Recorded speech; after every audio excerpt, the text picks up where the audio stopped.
Bienvenue à Ice News. Kim Jong-un est arrivé à Pékin dans un train blindé pour assister à un défi militaire aux côtés de Xi Jinping et Vladimir Poutine. Cet événement marque sa première sortie de Corée du Nord depuis sa visite en Russie en septembre 2023. La présence de Kim à la parade pour célébrer les 80 ans de la fin de la Seconde Guerre mondiale est historique, renforçant les spéculations sur une possible alliance entre la Chine, la Russie et la Corée du Nord. La sécurité à Pékin est renforcée avec des mesures strictes en place pour le défilé. Le train de Kim, surnommé la forteresse ambulante, est intégralement blindé et équipé d'armes d'assaut.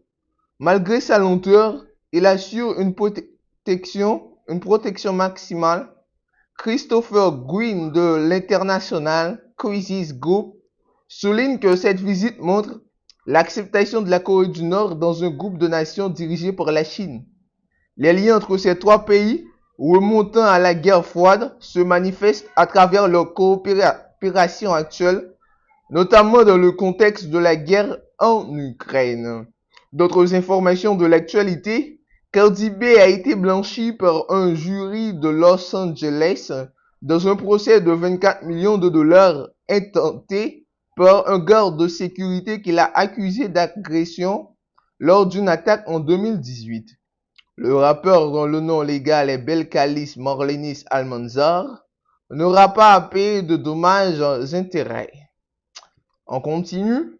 Quoi de plus normal que deux dictateurs qui discutent tranquillement d'immortalité et de transfert d'organes au milieu parade militaire où se trouvent assez de missiles atomiques pour annihiler toute vie sur Terre. C'est exactement ce qui a été capté par les caméras chinoises ce 3 septembre alors Xi Jinping, Vladimir Poutine et même Kim Jong-un étaient réunis à Pékin à l'occasion d'un défilé commémorant la fin de la Seconde Guerre mondiale, un moment historique. Les trois dictateurs qui s'affichent ensemble pour la première fois au milieu de leur jeu militaire. Une discussion lunaire où même ce pauvre Kim Jong-un a bien tenté de participer sans succès.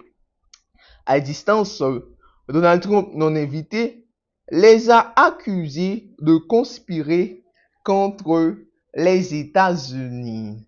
Alors, je vous dis merci d'avoir suivi et nous vous donnons rendez-vous pour une prochaine rubrique.